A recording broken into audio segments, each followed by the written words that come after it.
Good morning, everybody. Here we are on Sunday morning. And as I maybe should have done on Friday evening, could have introduced our guest so that he didn't have to self-introduce himself. But we've had the pleasure of having Ajahn Dhammasiha visiting us for this weekend. And tomorrow we'll be taking a trip to Yamunanagar to show him the new monastery land. So Ajahn's visiting us here from his monastery, Dhammagiri, which is in Brisbane, Australia, where he's been since 2008 as the abbot there. And he's been part of the Ajahn Chah tradition since 1998. And he started his monastic career in Sri Lanka.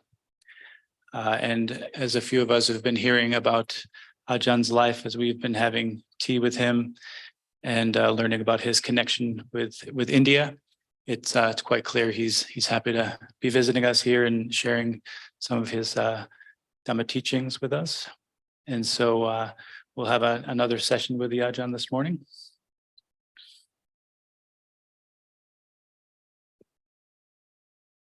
Yeah, maybe I can add my appreciation, Anumodana, for the Padisantara, the very friendly welcome, Ajahn Jivakos, and the Twas invitation, which I consider an honor, teaching, sharing Dhamma in the birthplace of the Dhamma, the birthplace of the Buddha, India, Ñānadīpa.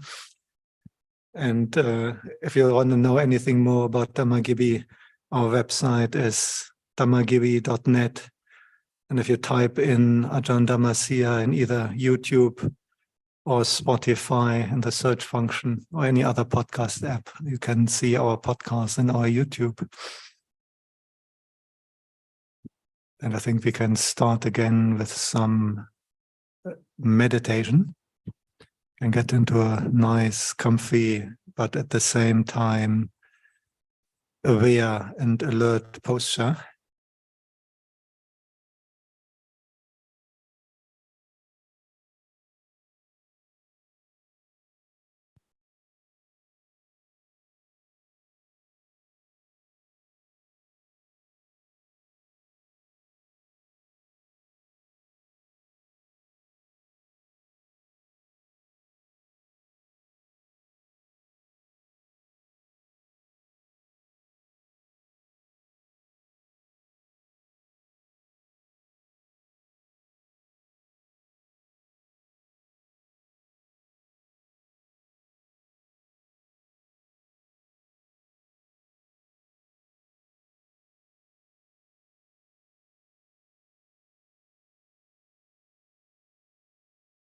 An excellent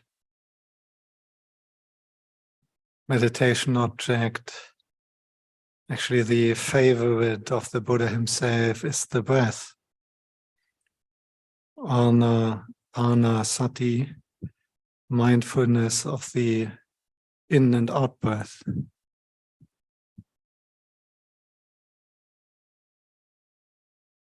This is not really a breathing exercise. We can allow the breath to flow quite naturally.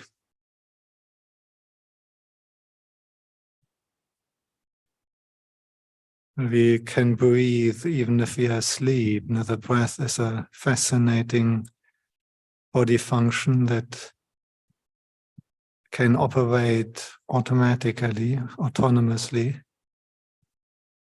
but at the same time, we can also consciously breathe. This makes it such a good meditation object. So we just allow the breath to flow naturally. And the task is simply to experience every in-breath, to feel every out-breath.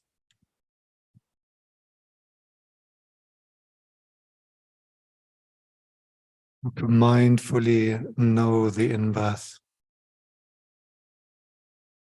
To be aware of the out-breath. To feel, to experience every in-breath every out-breath. Such a clear, simple, easy, straightforward task.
We breathe in, feeling our whole physical body with each in-breath, feeling our whole physical body with each out-breath.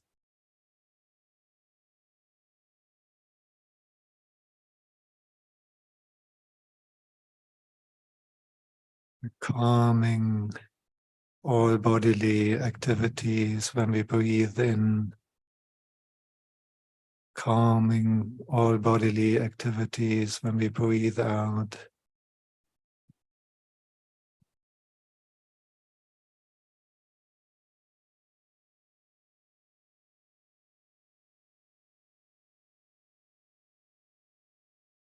We relax all bodily tensions with each in-breath.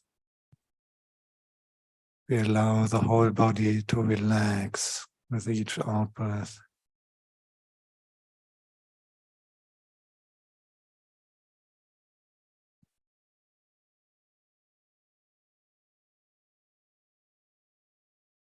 Calming down when we breathe in, relaxing the whole body when we breathe out.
So the whole body is calm and relaxed with every in-breath, every out-breath.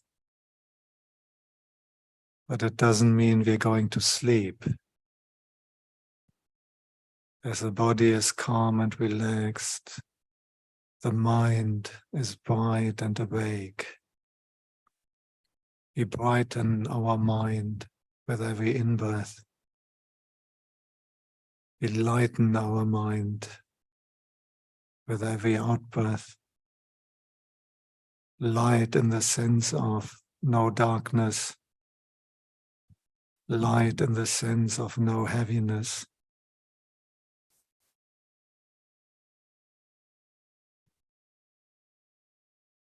We're not going to sleep, but we become more mindful as we breathe in,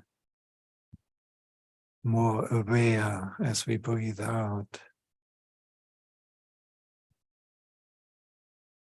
The mind is bright and alert with every in-breath. Bright, mindful, awake, aware with every out-breath.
When the body is calm and relaxed, the mind is at ease.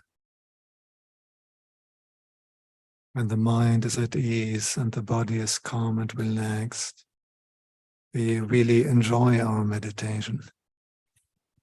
We breathe in joyfully. We breathe out joyfully. We breathe in experiencing gladness. We breathe out experiencing gladness.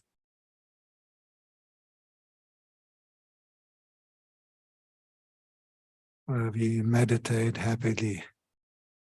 We feel happy when we breathe in. We feel happy when we breathe out.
If you notice how soothing the breath can be, it feels pleasant.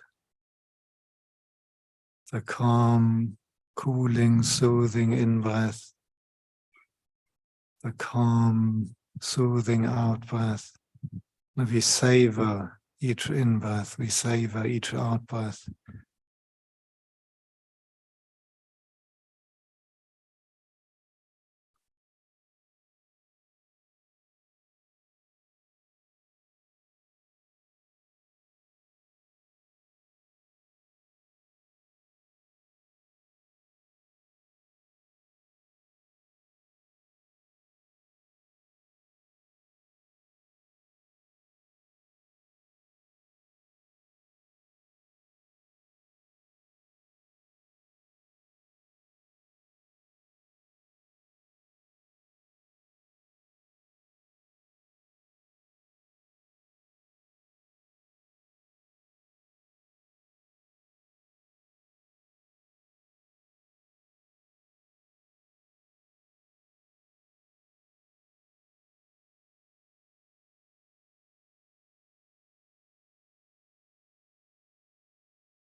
When we stay with the breath, we feel calm, relaxed.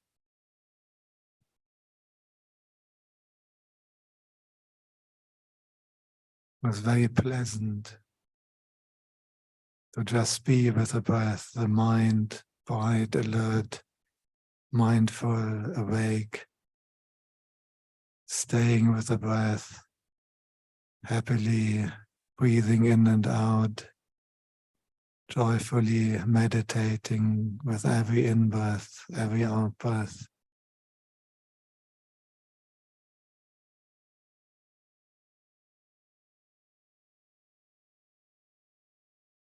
But then we notice that the mind wanders.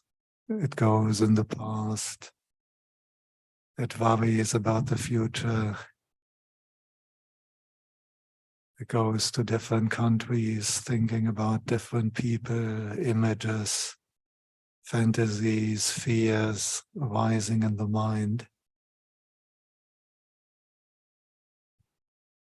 And agitation arising with it.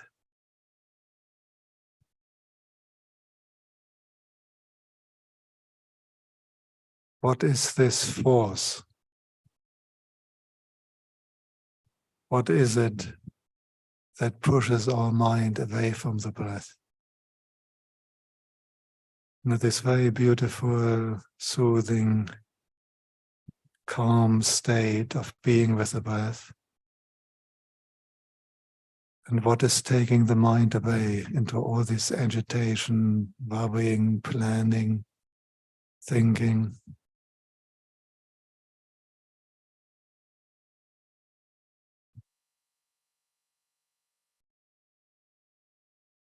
Well, this is tanha, this is craving.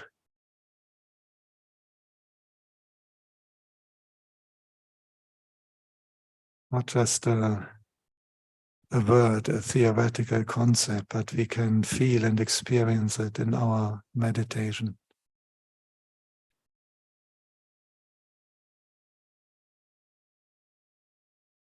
We're taking our mind into the future, pulling our mind back into the past, conjuring up all these beautiful, enticing fantasies and images, conjuring up all these fearful possible scenarios, and causing agitation, dukkha.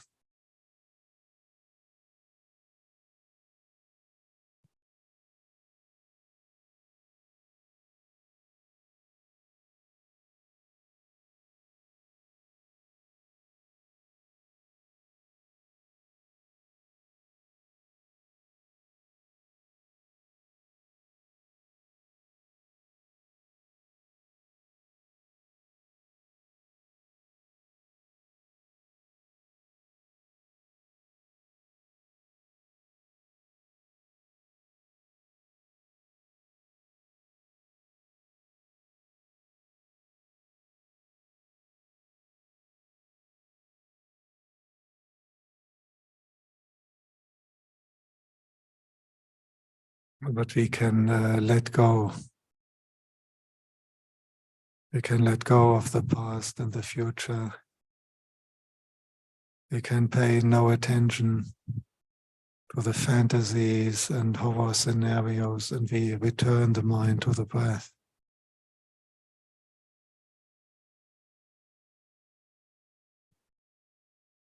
We're letting go of craving, bringing the mind back to the breath. And the agitation ceases, and we go back to calm and joyfully watching the breath.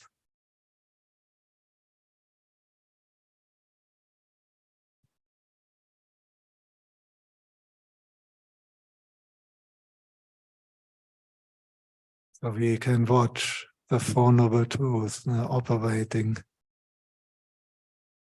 at least some of them to some extent, operating here and now while we meditate.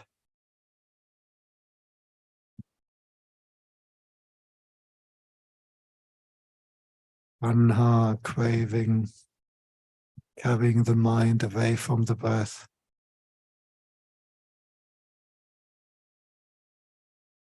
As a result, agitation arising, a form of dukkha, a form of tension, suffering.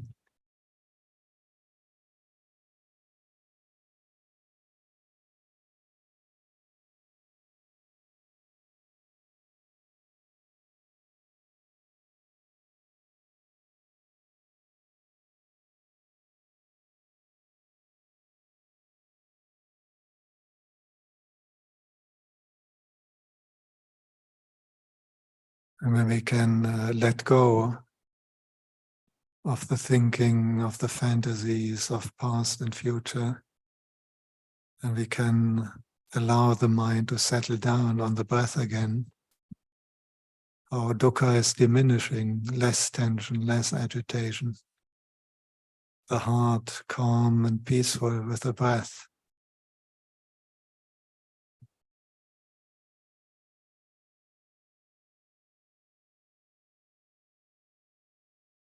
So we watch that process here and now in our experience, craving, pushing the mind away from the meditation object. And as a result, agitation.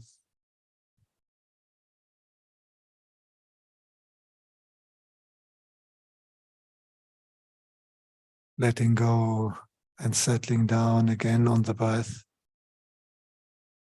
And as a result, diminishing of agitation, less agitation, more calm, more ease, more joy. And we carefully watch that, observe that right here and now.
So welcome back.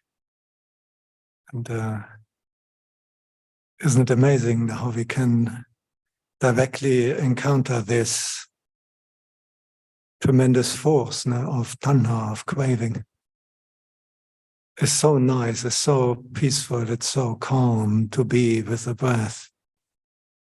The meditation object that can carry us all the way to full liberation. And then the mind doesn't stay with it. It doesn't want to stay with it. Now, what force is that? And of course, it is tanha, it's craving, pushing the mind away, pushing it into the past, pushing it into the future, driving it here and there, running away from this, running after that, and immediately causing agitation, a form of dukkha, causing tension. Sometimes also causing pleasure. The Buddha doesn't deny that following tanha can give some pleasure as well, but you always have to pay for it. It's sensual, it is worldly pleasure. It doesn't last. It usually gets us into trouble later. Whereas the moment we can let go and stay with the breath, the calm, the joy, the clarity increases. The agitation, the dukkha, gets reduced, not yet fully abandoned, but the moment we let go of some coarser manifestation of craving, we can settle down on the meditation object, and the dukkha is diminished. So we can see that operating an aspect of the Noble Truth, we can observe right here in our meditation, here and now, not as a theoretical construct, but as something that is actually occurring, happening in our mind as we are observing.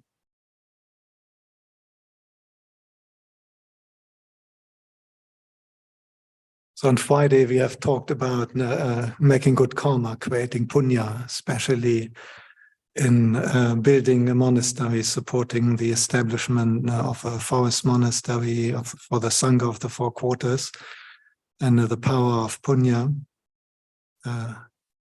Actually, Friday we talked about that. Now, yesterday night we talked about how we can use our good karma, our practice of generosity, to carry it further into bhavana, and how we use the joy and happiness from generosity to develop samadhi, unification of mind. Yesterday morning we talked about metta, loving kindness, which straddles both areas. It's an excellent meditation object for developing samadhi, but is also something where we can make punya in every interaction if we continue with metta in the background in our daily life. So getting time that we talk about how to develop wisdom, sila, samadhi, panya. So today's talk is meant to focus on the development of understanding of insight, how to apply wisdom, panya, how to investigate. And the Buddha has given us countless techniques and methods to develop wisdom. But maybe the most fundamental and the very first one, which he explained already in his first formal teaching, is the Four Noble Truths. Jatadi Adya Sachani. And I'm sure you have all heard about it. What's the first Noble Truth? The Noble Truth of dukkha, suffering, the disappointment, tension, stress, from outright suffering like terminal cancer and crucial excruciating pain, to very subtle forms of suffering, like even the states of samadhi, for example, where there's very little suffering, but they're impermanent. And that is the form of suffering in the very refined states, that they can't last. Second Noble Truth. exactly the cause of suffering, the origin of suffering, which is what? Tanha, craving. The Buddha identified tanha, craving, as a source of suffering. Not the boss, not the mother-in-law, not the politicians, not the weather, but craving in our own heart. Now that is a true deep cause of suffering. Third noble truth.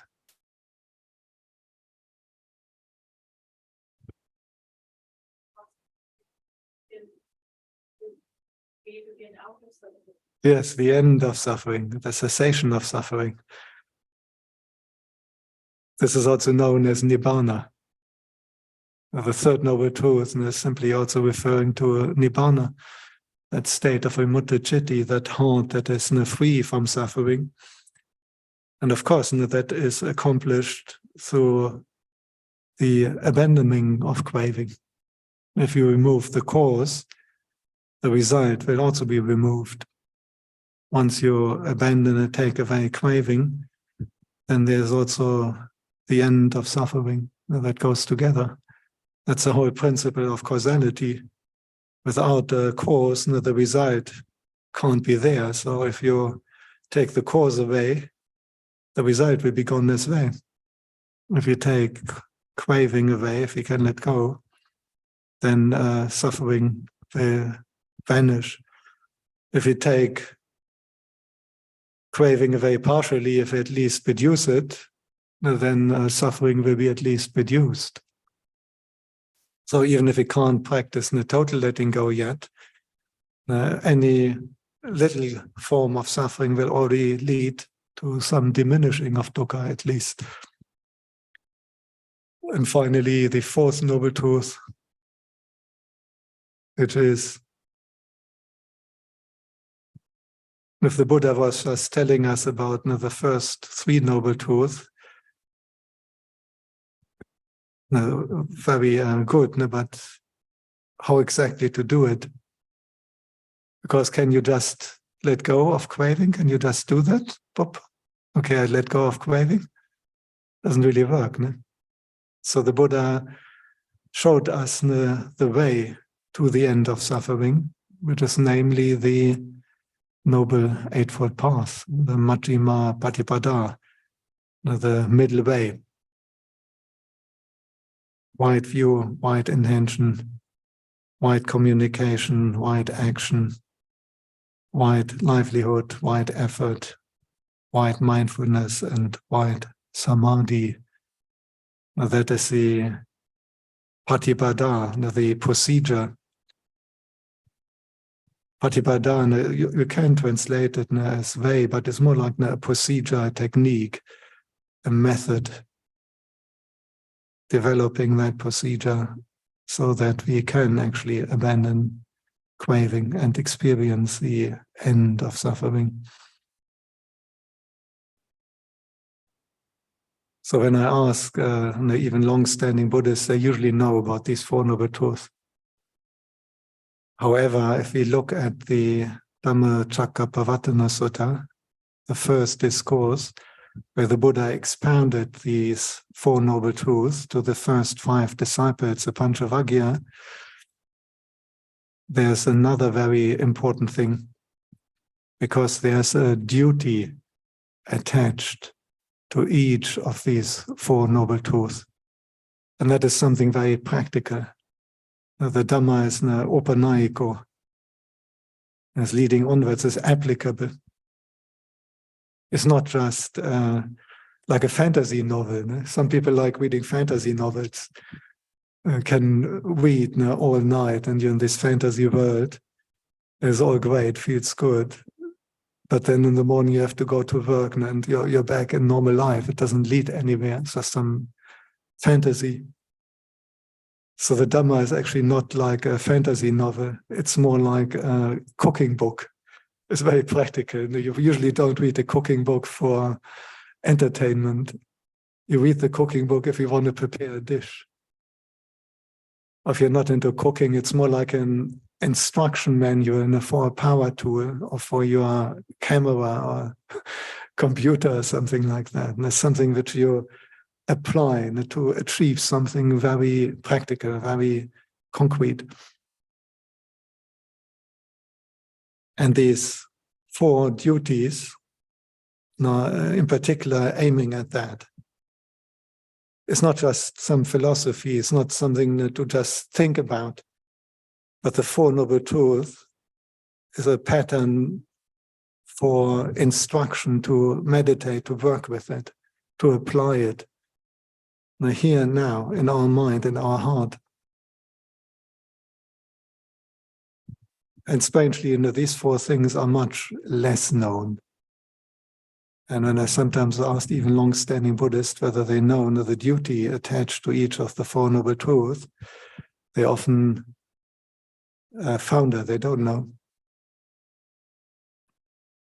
Dukkha, first Noble Truth, and this is an experience which we all share. All human beings experience dukkha, some more, some less, and at different times.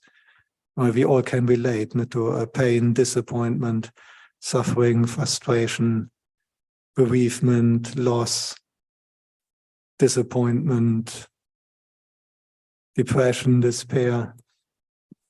Even animals, if you watch animals, you can see they also encounter a dukkha. Even a worm will turn when they get hurt, as we say in English. So that is not so difficult. Now, most people encounter dukkha and notice it. And also, usually dukkha is not popular, isn't it? Most people like to abandon dukkha. Even if you don't have a Buddha teaching you, most people try to get rid of dukkha, isn't it? Or do you enjoy it, to suffer? Usually we want to get rid of suffering. We don't like it. But is that the duty the Buddha explained for the first Noble Truth? Did he say, this is what you do with suffering, get rid of it? What is a duty regarding the first Noble Truth? Padinye yanti me bhikkhave upe anunosate sudammesu chakkumudapadi ñānangudapadi. Have you chanted Dhamma Chakkapavatana? Padinye yanti me bhikkhave, padinye yang. That's the meaning. To understand and to comprehend, to investigate, to analyze, to apply wisdom. And if we immediately push dukkha away, if we immediately run away, now this is the worldly response. It hurts, and we immediately try to get rid of it. It's too hot, I switch on the aircon. It's too cold, I switch on the heater. I feel hunger, so I go to the fridge and I eat. Immediately trying to get rid of the dukkha. Someone is irritating me and I get angry at them to change their behavior, or I try to wheedle them or to twist their arm to change their behavior so that I can get rid of the dukkha. But can I really comprehend and understand something which I immediately try to run away from or to immediately eliminate? Probably not. And in particular, it's not the duty the Buddha gave. The point of when we feel dukkha is not to immediately push against it. So we have to completely recondition ourselves. Because this immediately trying to get rid of dukkha and to push it away and to run away and to manipulate the environment so that I don't feel dukkha is counterproductive. It ends up in meshing us deeper in dukkha. The very effort to overcome dukkha directly by immediately fighting it and running away is like an insect that gets caught in a spider web. And the very effort of the insect to get out of that spider web, the struggle, is actually causing it to get deeper enmeshed and get more stuck. If one could get out of dukkha by fighting it directly, everyone would have got out by now, because we usually do fight it and try to get away from it. But this doesn't work. So we have to understand that, and we have to recondition ourselves. And we have to notice the moment I feel tension, unpleasant feeling, the moment I feel upset, suffering, how immediately we want to get rid of it and fight against it. And we have to understand that this doesn't work. And we have to remind ourselves the real task is understanding, not pushing away. So let us try that. Now, the next time the dukkha arises in our heart, having the mindfulness to notice, and then having the mindfulness not to immediately try to manipulate other people, environment, but rather to look at the dukkha. To understand something, we obviously have to look at it. We have to look at it very carefully. We have to study it. And then we have to apply wisdom. We have to investigate it. We have to really go in and try to comprehend it.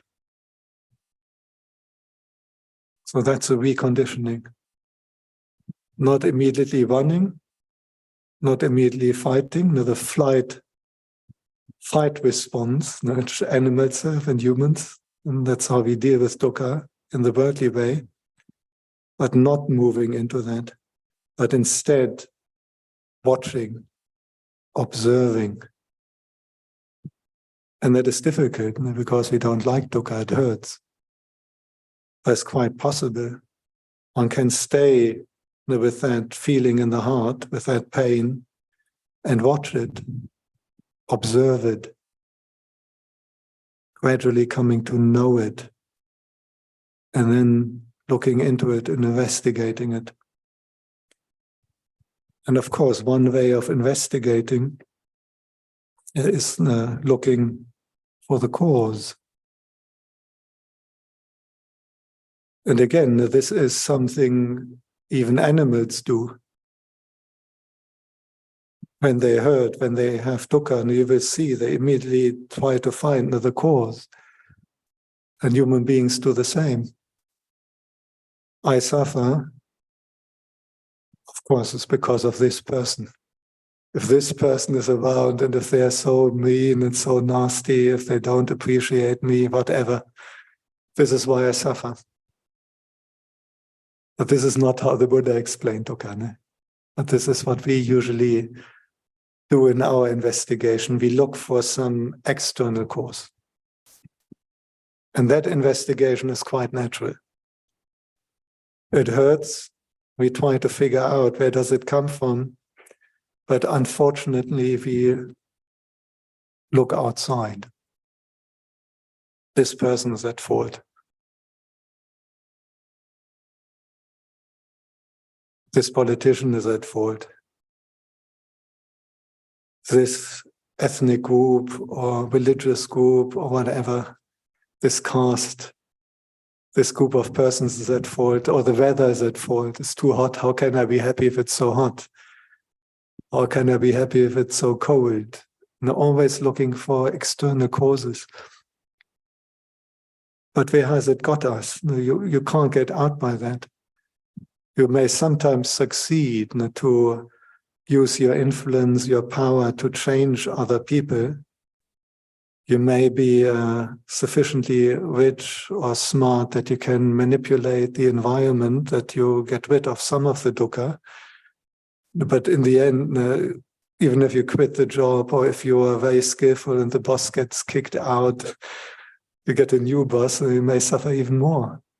Doesn't work. And once you succeed in twisting one person's arm, that they change their behavior, you don't experience the dukkha from them anymore. there's 8 billion people out there. Now, what are the chances that we can manipulate and control them all? And it doesn't work. This is why the Buddha pointed to the deeper causes inside. That doesn't mean that the external causes doesn't exist, but they're not so important because it's a very superficial treatment. It's like in medicine, if you have a cancer and it starts hurting and the person just takes some painkiller, of course, the pain will be suppressed, but it will not cure the cancer, and later the results will still come up. So similar in external manipulation, removing the external causes of dukkha can give us a moderate but superficial success, but will never resolve the issue. This is why the Buddha pointed to the deep cause, which is in our own heart. And in some way that's a little bit unpleasant because we rather prefer blaming external things than anything inside. But it's also good news. Because as you may have noticed, trying to change the causes of dukkha outside is very exhausting and very limited in terms of success. But if we follow the Buddha's approach and we change the internal cause, it's also not easy to do that, but it is possible. And if we succeed, then we can remove dukkha once for all. And many have done that since the Buddha started teaching. And they have succeeded to free their heart from dukkha completely. So second noble truth, the cause of suffering, but not superficial external causes, but the real stuff inside, craving tanha. And again, there is a normal worldly response to craving. And you can watch it in animals. You can watch it in other beings, other humans. You can watch it in yourself. What is a typical normal response to craving? We could follow it. If we're hungry, we eat something. If we want something, we buy it in the shop. If we're want to get rid of something, we chuck it out. So the normal response, spontaneously, instinctually, is that we try to satisfy craving, to follow it. You don't need any teacher to explain you that. You will see that in a little baby. You can already see that. It's hungry, so it's screaming that it gets fed. You can see it in animals. But where has it got us? Is there anyone here who succeeded in abandoning dukkha by satisfying craving? Does it work? Sometimes short term, of course, and if you really are hungry, you wake up at night, you go to the fridge, you gorge yourself with a 3-liter chocolate ice cream. Right after it may feel nice, and the craving will be gone for a while, but it just comes back. And each time we indulge, we strengthen that craving, and it will come back even stronger. And this is why an addict has to increase the dosage. This is why each time we follow craving, although short term it goes away, a little bit later it comes back and it's a little bit stronger. And we follow again and we indulge, it becomes even stronger. So again, like the insect, we think we can get rid of craving by satisfying it, but it just makes it worse. Just like a fire. Can you extinguish a fire by satisfying its hunger? by giving it so much fuel that the fire is finally satisfied and stops burning? Oh no, the fire just burns even brighter and hotter. It doesn't work. So we have to recondition ourselves. When we feel craving arising in our heart, we have to notice that now what we want to do is indulging it, satisfying it. But is that the duty the Buddha gave for the second noble truth? The second noble truth is craving. And what is the duty the Buddha attached to that? Ahata panti me bhikkhave puppe ananusotesu dhammesu ahatapam. What does it mean? To abandon. Now that's the one to let go. You see, it's an indirect approach. We usually immediately want to get rid of dukkha. But that doesn't work. What we have to get rid of is a craving. The letting go, the abandoning, that is a duty for the second noble truth, for the craving. And you can't abandon something by following it and indulging it. So again, we need that mindfulness that we can observe dukkha arising in the heart, and that we can observe this natural instinctive response of wanting to satisfy it, of wanting to follow it. And that's what we don't do. Now, this is so much in the training of Ajahn Chah, the Otton, the patient endurance. Now, this takes a lot of patient endurance not to follow the craving. When you sit, and then it becomes painful, and a very strong craving to change the posture so that one gets rid of that discomfort or that pain. Now, Ajahn Chah was really strong and trained the monks in that. He deliberately created conditions where there's quite a bit of dukkha. And then when there's quite a bit of dukkha, quite a bit of craving. Not just a bit, heaps of craving.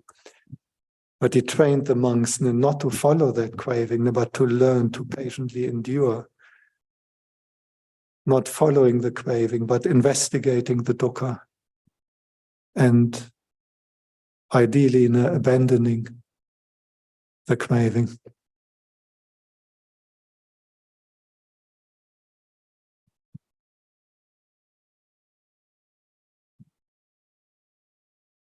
Third noble truth. Now, the end of craving, equivalent to the end of suffering, equivalent to nibbana. Now, that is one easy definition, straightforward definition of nibbana, the end of craving, the end of suffering. And people like to speculate about nibbana, isn't it? What exactly is it? Is it maybe nothing, but it can't be nothing? So is it something or some other place? Have you ever wondered about nibbana? What exactly that is?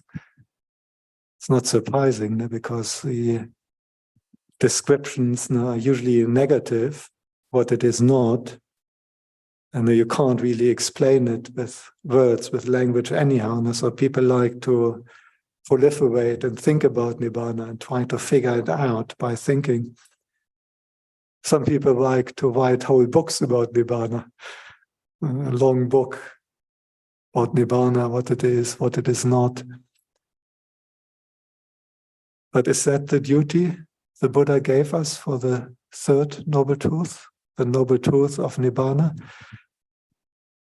Did the Buddha say the duty is to think about it and to proliferate about it, to write books about it, to give talks about nibbana? Satchikata bhakti me bhikkhave. Now realize, it has to be experienced. It can't really be talked about very well. It can't be explained by language because it's asankata, it's the unconditioned. It's not any conditioned phenomenon. So how could you possibly really explain it with conditioned phenomena like words or language. The Buddha has given some similes to indicate that it's something very positive, something desirable to realize and attain.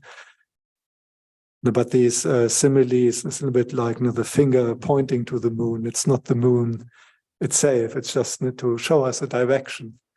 You can see the moon yourself then, as pointers. But the real duty regarding the third noble truth, Nibbana, is to experience it, to realize it, to attain it in one's own heart, in the citta. So that is also good to occasionally remind ourselves that we don't get too much lost in mental proliferation. It's not something you can figure out. Already the range of samadhi is beyond the range of thinking. Can't even figure out samadhi really intellectually and the powers that come from it. Much less nibbana. The task here, the duty is to practice so that we can realize and experience it. But how do we realize and experience it? By practice of the Noble Eightfold Path.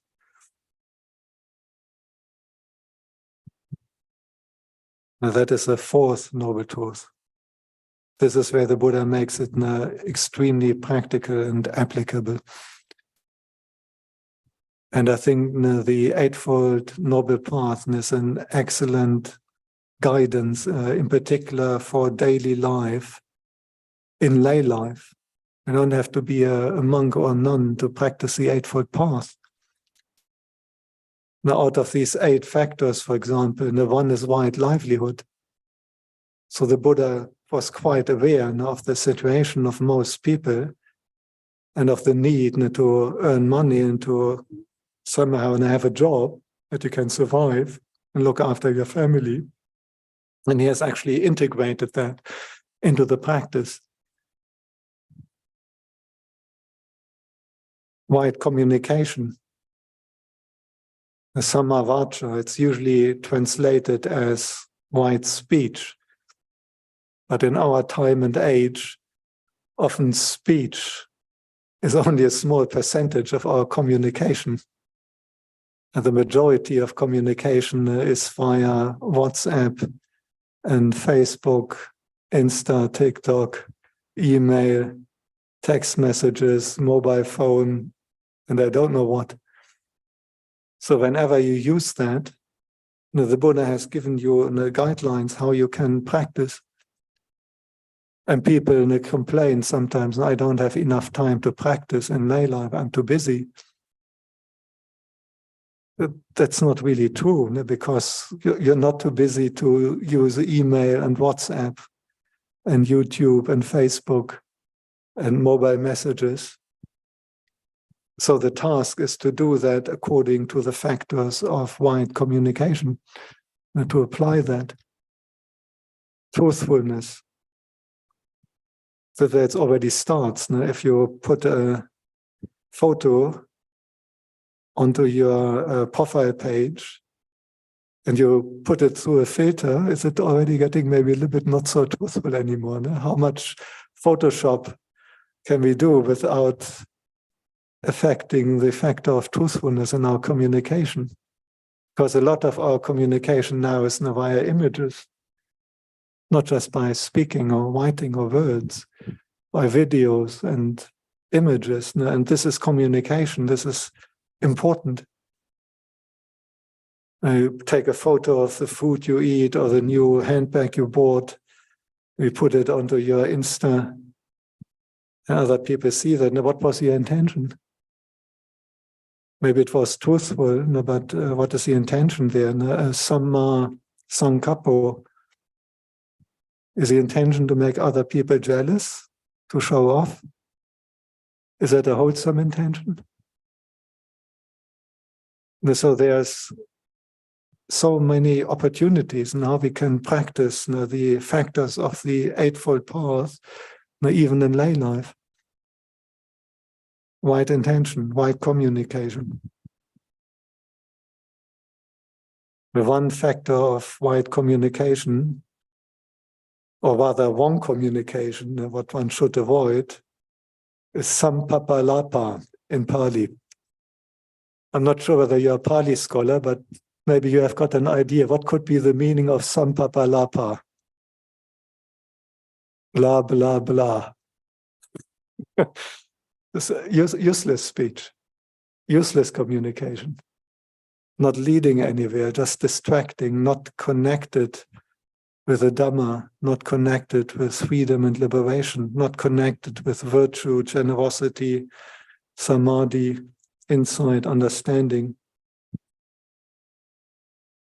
So how much on TikTok comes under sampapalapa and how much comes under the right communication? You can probably figure it out yourself. No? So what we put out should be according to these guidelines.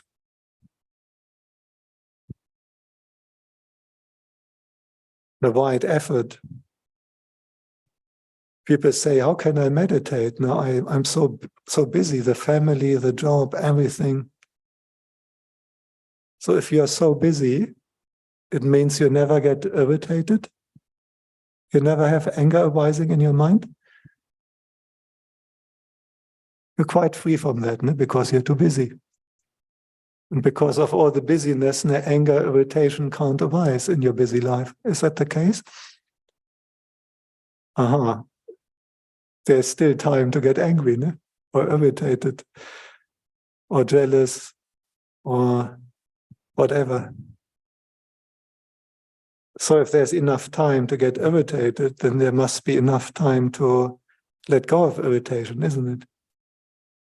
If one is possible, the other should be possible as well. And if we can feel agitation, anger, desire, craving arising, and we're not too busy for that, then we can't be too busy to let go of it. So it can be done even in lay life. And maybe not on the very refined level, you're unlikely to attain full samadhi while you're checking your emails on Monday morning, or attain nibbana when you go into a work meeting. But a work meeting is certainly an opportunity to practice right communication, to practice right intention. Your work is an opportunity to refine right livelihood by choosing the career in such a way that your work doesn't imply breaking precepts. And ideally, it implies the opposite, that you can use right intention, for example, the intention for the welfare of all beings.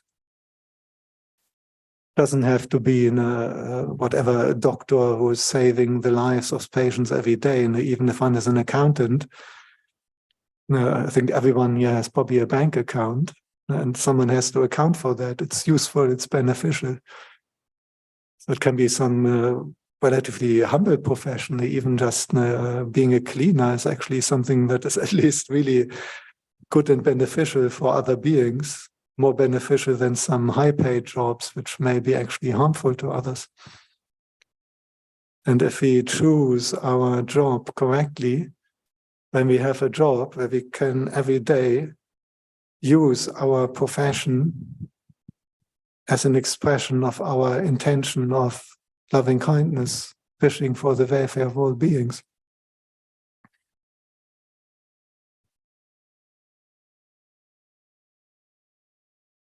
So what is the duty regarding the fourth noble truth, regarding the noble eightfold path, the middle procedure?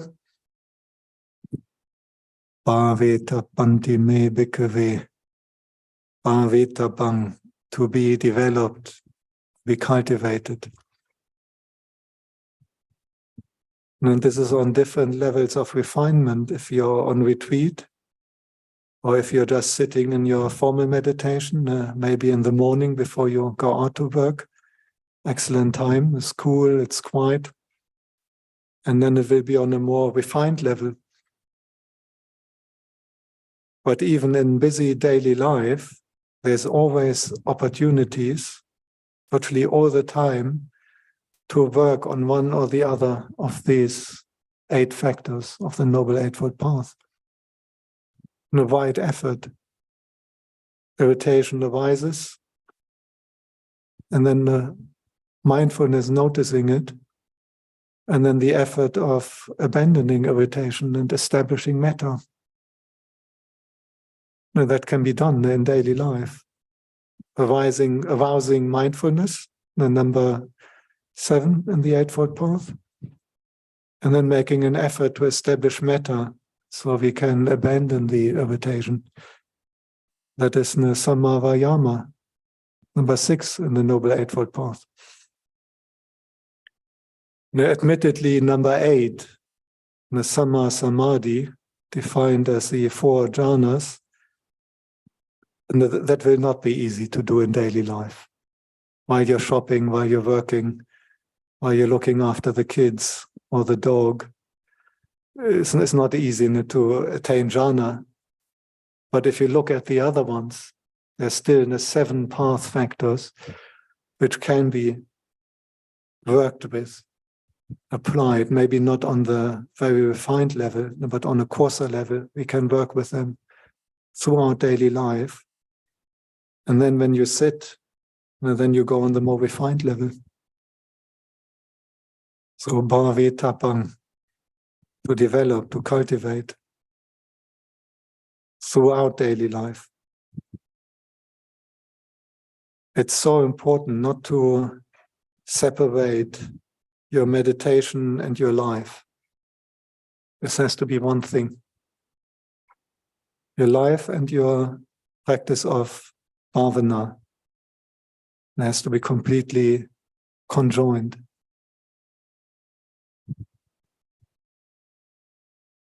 As you get this after retreat shock, everything moving away smoothly in the retreat, and then you go back into your life. In the retreat, your whole life has been put into a parenthesis and then put aside. And then the mind is in a bright and beautifully developing calmness. But then your whole life comes back to you and all collapses. So don't get into this trap of separating it too much. But learning to use any situation in daily life to at least work on some path factor there.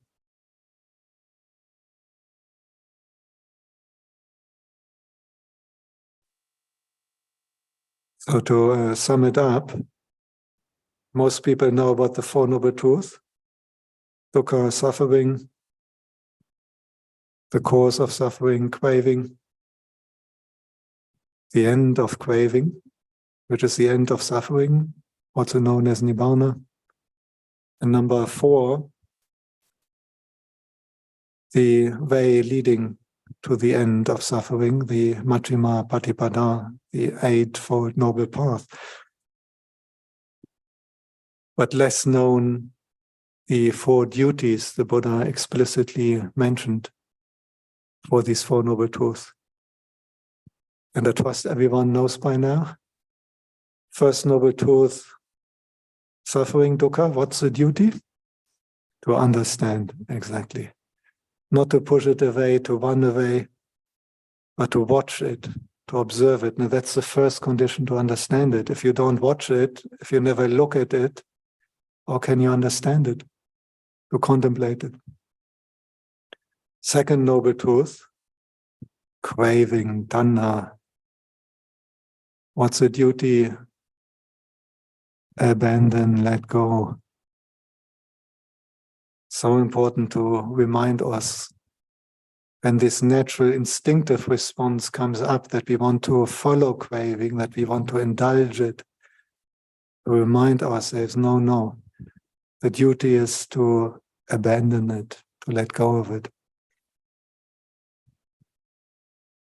Third Noble Truth, the end of craving, the end of dukkha, nibbana. What's the duty with that one? Experiencing, to attain it, to realize it through the practice of wisdom and insight, through full cultivation of the Noble Eightfold Path, not proliferating about it, thinking about it, trying to figure it out, which can't be done anyhow intellectually. Fourth Noble Truth, the Noble Eightfold Path, the middle way. What's the duty there? Bhavitabang, to cultivate it, to develop it. And not just in formal meditation, not just in retreat, but every time you communicate, every time you are executing your job. So one has to make sure that one has a job. If one is the butcher in a butchery where they kill the animals, you can never turn that into a wide livelihood. You cannot practice the Noble Eightfold Path in that job. So you have to make sure that we have a job where it actually is possible. The right intention throughout our life, not just in meditation. There's always intention in the mind, isn't it? So you have to work hard to make it right intention. When we make an effort to arouse mindfulness, even if you are in the metro, if you're shopping, whatever, we bring up mindfulness, sati, and make an effort to abandon anger and craving. We make an effort to develop metta, loving kindness, generosity. So it can be done.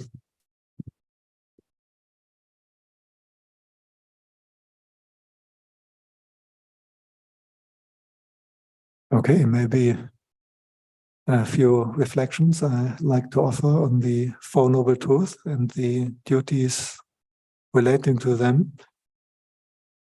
And we can maybe open up for some questions if there's anything.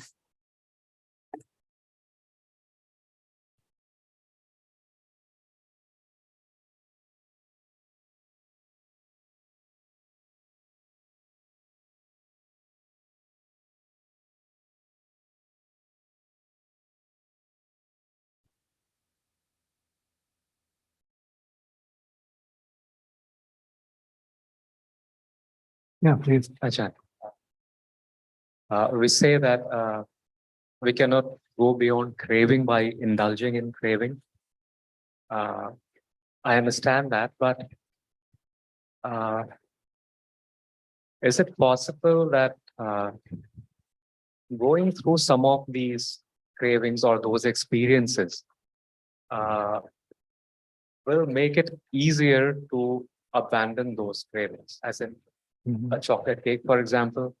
If I've never had a chocolate cake or have it only once, maybe I'll have a lot of craving for it. I'll try to avoid not having it, but still it'll be in my head. But if I have it a few times, and then I could be like, okay, the same old. It's like just a different taste as like any other chocolate, any other cake. And then it might become easier for me to let go of it. This would be smoking, drinking, anything. I mean, I would agree that to some extent you have got a point. And it requires much more wisdom, much sharper wisdom faculty to kind of abandon something which you have never experienced. It's possible. And just by reflecting on it, even if you have never experienced, you can understand that it would be still unsatisfactory. But it can be easier if you have been through it and you have noticed that doesn't really do what it promises. However, there's also a certain danger in following craving. So certain things, if you indulge them too much, there's also the danger that you do any damage or any bad karma, or that you continue strengthening the craving. You can sometimes feel jaded. What would you call it? Jaded. And I remember when I was young in Berlin as a student, and there were a party every weekend. And sometimes you feel quite jaded, and you're at what is considered a really exciting party, and there have been so many of those, and it gets a little bit boring. But that is not really the same as abandoning craving. And you will notice then if for a longer time you don't go to parties, and the craving comes quite back. And this feeling of being jaded goes away. So just by indulging in it, it will usually not lead to abandoning it. But if you already had the experience, and now you develop the Dhamma and you develop wisdom and you look back at it, I think it's sometimes easier than someone who has never been through it. For example, now I've lived in Sri Lanka and with some of these very simple villages. And for them, they're going to Australia and being able to have a house in Australia, a good job, and getting your children through university, and they get a degree as an engineer or as a doctor in Australia, all their kids. This is an absolute dream for them, but completely beyond reach for a simple villager there. And I think it will be quite difficult for these people to see that this wouldn't be satisfactory. But of course, the Sri Lankan supporters coming to Dhammagiri, where quite a few actually have that. They know that they're not happy. They know that they still have dukkha. The people who are billionaires, they often know, or they usually know, that they're still not happy, that they still have dukkha, and sometimes more than an average person. So I think you have a point. And sometimes, having been through the experience, particularly if you combine it with wisdom and investigation and understanding of the Dhamma, then it may be a bit easier. But I wouldn't want to go so far as recommending people to go through indulging the craving, because there's also major dangers.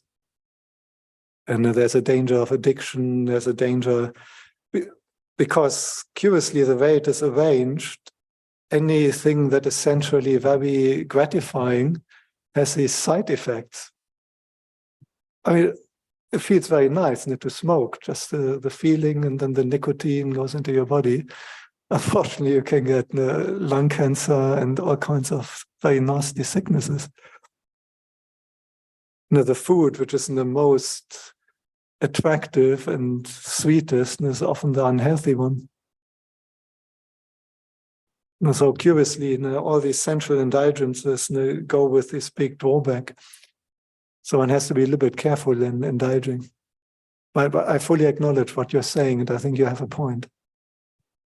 So as a Dhamma practitioner, for example, if you have been rich, someone like Ajahn Siripanyo, I think it's much less likely for him that he would, so to speak, disrobe because he wants to become a millionaire. He already knows that from his family and his father. And I think he is much less in danger of getting caught by that attraction, where someone who never had that. But be careful when experimenting with that. There's also dangers. If I have drunk when I was not small and not clean and not vegetarian, probably would have been more difficult for me to let go of it. I'm not very bad to go to the probably I don't have to. Yeah, I feel similar. Asking that if that can be a valid experience. I feel similar, particularly if it's in the past and now you contemplate and develop Dhamma understanding, and then you reflect about these past things. I think it can be helpful, yes. But it can also be done without that. It's not a necessary condition that you have to go through it to abandon it. There have been some of the great Kuba Ajahns who were ordained as the young kids, already as novices, and they've never been through any of these experiences, and they still managed to abandon absolutely everything. And I'm not sure whether that's in the end maybe even easier, or whether it depends on the character. Both has got advantages and disadvantages. Because it can also be memories which at some stage they catch you again, and then the craving comes up. Whereas a person who never had that wouldn't have these kind of memories. So it's very hard to say, and it may depend a little bit on the character. I definitely get your point, yeah.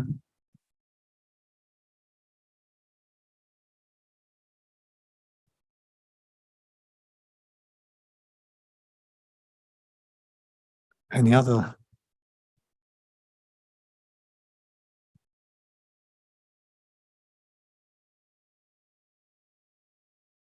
I'm really looking forward to tomorrow, because early in the morning I will take off to see Sangarama, to see the property of the new monastery. And I heard already that it's quite close to an ancient Buddhist site. And hopefully we have an opportunity to see that as well. And I'd like to pass on to Ajahn Jiva, who will give a little short report. What is the latest developments and what are the projects? I think it's a survival project now to get the infrastructure up that the monks can really live and stay there through all the 3 Indian seasons.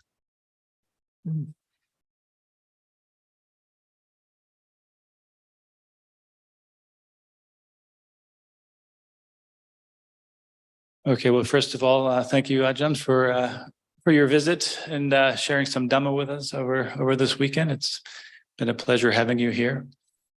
And yes, as Ajahn just said, we'll be taking a trip up to Ramparganda tomorrow, also known as Sangarama, to show Ajahn the land. And I figured I would take this opportunity since a few of you are here, and also the camera is running to the World Wide Web. Just to give a little bit of an update of what's been happening over the last couple of months, as well as what might be happening in the months to come. So basically, these last 2 months, it's been myself and Tan Mahapanyo up in Yamunanagar, along with our trusted attendant Rahul, who isn't here at the moment, but Rahul has been looking after us with the transportation and cooking our meals and these sorts of things. So it's been, since we left, we lived on the land for a few weeks in tents, but we kind of realized that because of the high temperatures and the lack of infrastructure, it just made a bit more sense to come back to the apartment in Yamunanagar and continue, say, operations from there. And so with Tan Mahapanyo kind of coming back and forth from Delhi, looking after his parents, his father specifically, and then taking time to come up, these last few weeks, we've been able to get some things going in the pipelines, quite literally the pipelines. So starting with water pipes, we've applied to the town or the village to have access to water, which has been approved. So it's one giant step, seemingly giant step after a lot of inaction, and as well as sending in an application for electrical connections. So, of course, these are 2 very practical things that we'll need on the land. And we've also had, over the last few weeks and months, various people come through to visit. So architects and people from various forest departments and, gardeners, foresters, just kind of giving us ideas of what we might expect from the land and what kinds of things we could do to help support the land to kind of come back to life, because it's it's kind of been neglected land for many years. So various ideas of potential earthworks, as well as the obvious tree planting, the necessity to plant many trees. And then also, skillful ways that we can begin to create boundaries, fencing around the properties to keep, basically the cows and the goats and the herders off, but doing this in a way that isn't so, kind of sending a message of people to stay away or to keep out. We're obviously going to be depending quite a lot on our neighbors and the villagers. So we don't want to be sending harsh messages that, this is mine, stay out, and putting up, big walls and big fences. But of course, practically, we do want to create a sense of a boundary and keep certain things out. So yeah, fencing, and then another kind of project which could potentially happen soon is digging of a bore well. So, although we will be getting water from the village supply, this is only meant for domestic use. So, the running of simple toilets and, say the kitchen. But with our intention to, in the very near future, start planting trees, but as well as the buildings that will come in the future, say the kutis, the Dhamma hall, we're going to need probably a larger water supply. And so if we dig our own well, then we can start to create our own infrastructure of water. So this will involve, some pumps and big tanks, but this will also give us independence to use the water accordingly. And of course, this all kind of ties into, the land, how the land is managed and how we can create the land in a way that captures the water. So again, this has been kind of the suggestions of various professionals that there'll be certain things we might want to consider doing, say digging ponds or rivets or even speed bumps in the land, just so that we can capture whatever water does fall, and that we have a healthy water table underground to keep it all supported. So yes, so just on a personal note, because of immigration, as Buddhist monks, we still have to face immigration, and me not coming from India, I have to leave in just a few days. And with the help of quite a few people, we've put together an application so that I can hopefully come back within a couple of months on an employment visa. And if I get this visa, then it makes being in India long-term a lot easier. Currently, I'm on a tourist visa, which only allows me so much time in the country. So we have these small projects potentially coming soon, but I won't be here. But Tan Mahapanya will still be around and kind of in the driver's seat, so to speak. And our friend Raj has volunteered some of his time to help support anything that's happening up there, as well as Rahul. Rahul will still be around. And so there's these kind of projects which are coming, as I mentioned, the bore. And there may actually be a chance for people who want to help, support this monastery project. We've been hearing quite a lot from Ajahn Dhammasiha about, the benefits of developing barami and generosity and all these things. And of course, our tradition is we depend completely on the generosity of people to create these monasteries. In some ways this is financial, but also there's ways that we'll be reaching out for help, with people actually coming and contributing service. So, for example, potentially in a couple of weeks, there might be a live fence planting. And when I say live fence, this is a variety of bushes and trees that would be planted along a line or our boundary, which in about 6 months would be full enough to create a fence of its own. We've already been in contact with somebody who's willing to kind of lead this project for us, and this could be the kind of a weekend or a few days where we could post it, and people, if they were able to come up from Delhi or wherever people are, and help out. It would be just getting our hands dirty and helping out create, the first steps of the monastery. And, also gives that sense of ownership too, that this is also, something that all of you are, hopefully going to feel that you're a part of. Of course, the amounts of time people may be living there, varies, but, the whole idea is that this is a monastery supported by, by the lay people of India.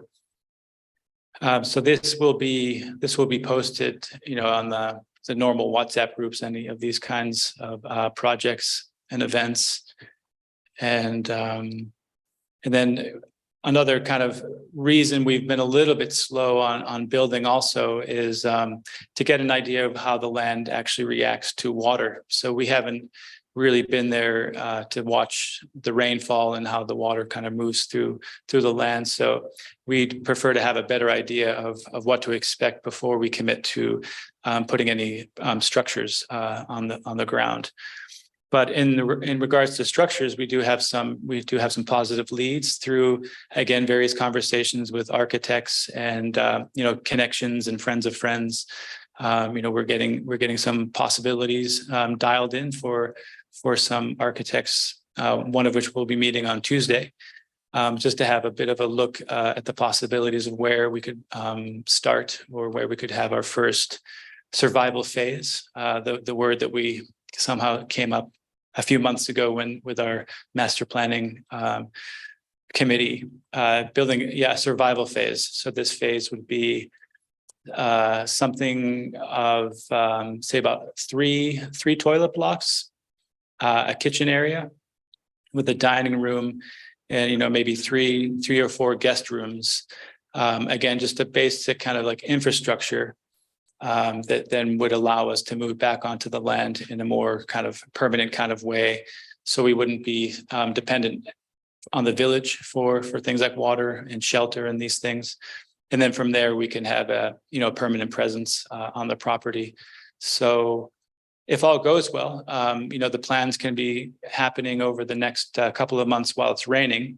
And then once we're kind of clear of the monsoon, if the funds are available and the plans are defined, then it looks like we'll be able to move ahead and kind of build this first phase. And anything from there would be a bonus. So, we do have greater plans of having individual meditation huts, hopefully a small Dhamma hall in the near future as well, a place that would be, multifunctional from a dining area for the monks to, a place where we do pujas and this sort of a thing. And then, in the long run, more and more would develop, so that would be a place for monks to train and live, but also there'd be plenty of spaces for people like yourselves to come up and put the practice in a monastery, when hopefully it would be feeling like a forest in a few years, with the correct plantation of trees and this sort of a thing, that the land would start to kind of rejuvenate, and we would create a natural landscape. And then, of course, with the development of a monastery in India, we'll attract probably many other people from outside of India to come and visit. So we're already getting the sense that we're going to become quite a popular destination for our senior monks as they travel, say, to Thailand for their yearly meetings. Let's stop in India and visit the monastery. So there'll be a lot of attractive reasons for our fellow teachers and friends to come and join and share in this big project of Dhamma together. So I just want to kind of again, first of all, express appreciation for everybody for all the efforts which have been going in so far, all the efforts in, say, acquiring the land, the running of Dhammaram, the running of the behind the scenes, day-to-day things which have been going on for the last few months. And then just, also just, a reminder that this is all through the generosity of everybody to make this happen. And if you're all interested to contribute, or however you can, you can always contact us through the email or through the website. But I think also keeping an eye on the WhatsApp groups too, to find out what kinds of things we'll be doing on the land, and we'll be calling for help. And these are usually quite fun times for both the monastics and the lay people. Other monasteries I've lived at over the years, you have these kind of working weekends or work week projects, and they're quite fun for people to come together and spend time, but also get some practical stuff done. So so in the near future we can expect at least some tree planting to be done, planning and hopefully execution of the survival phase, by the end of the year, maybe a bore and electrical connection, and then we'll take it from there. So did that just about, that just about summarizes where things are at. And,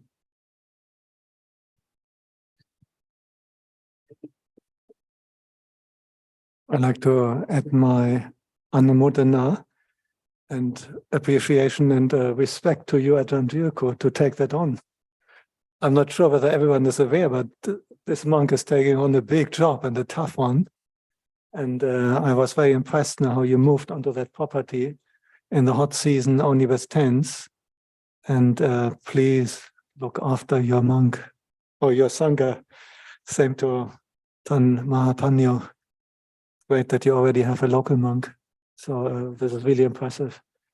And maybe let's end with a short blessing.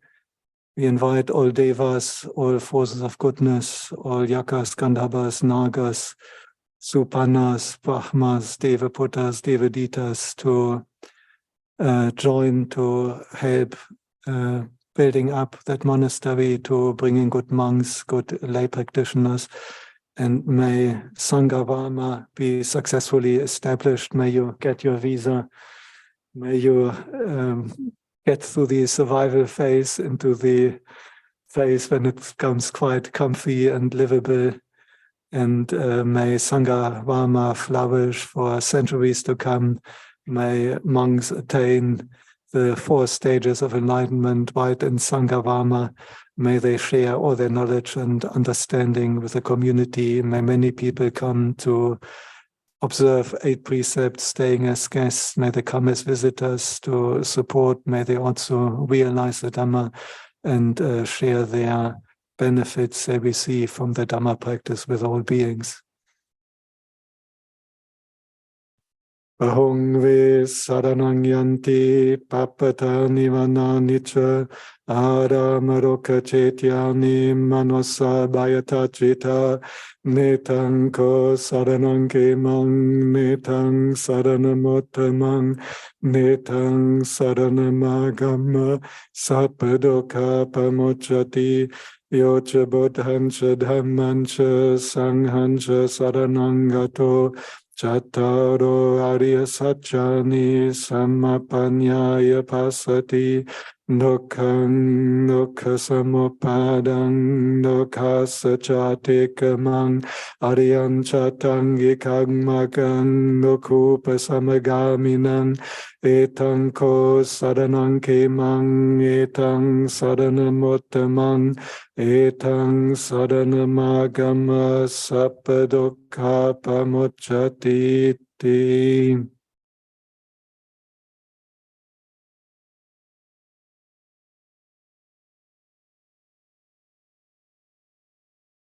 Ettavata-chamhi sambatang punya sampadang sappe deva anumodantu sappa sampatti siddhya. Ettavata-chamhi sambatang punya sampadang sappe bhuta anumodantu sappa sampatti siddhya. Ettavata-chamhi sambatang punya sampadang sappe satta anumodantu sappa sampatti siddhya. Akasatha Chabamata Devanaga Maitika Punyang Tang Anumoditva Chinang Rakantu Sasanang.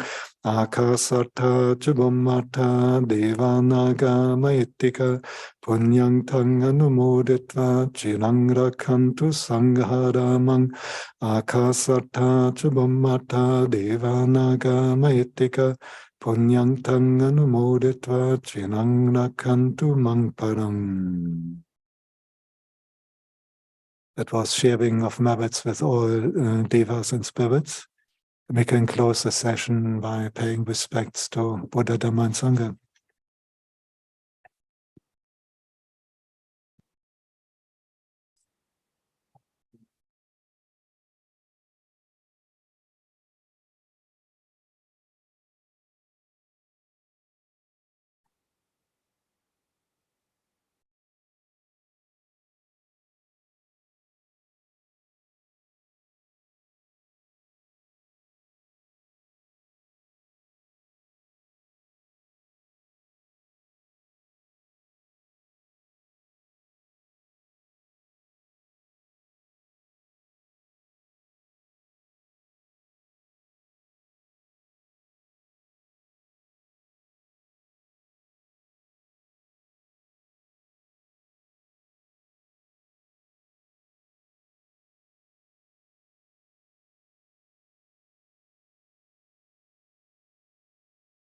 You must be feeling very happy seeing your vision slowly coming to fruition. Eh? That's an amazing accomplishment. Big anumodana to you.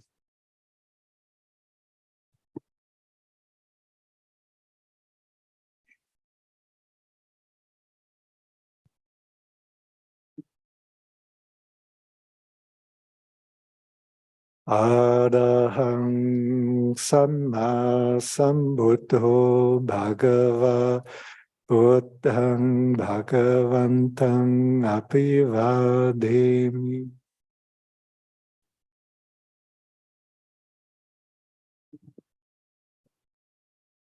Swakato Bhagavata Dhammo Dhammang Namasami.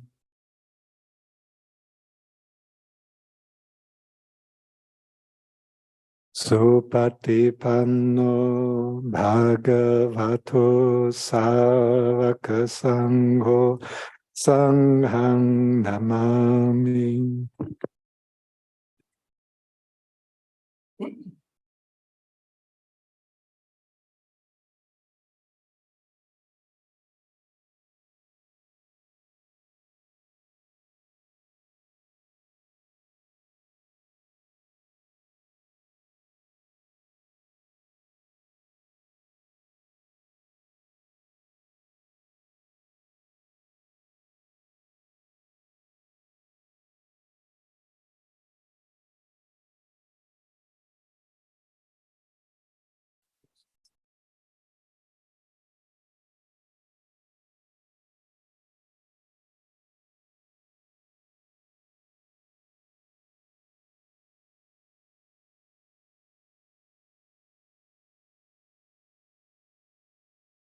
See you for the meal in a moment.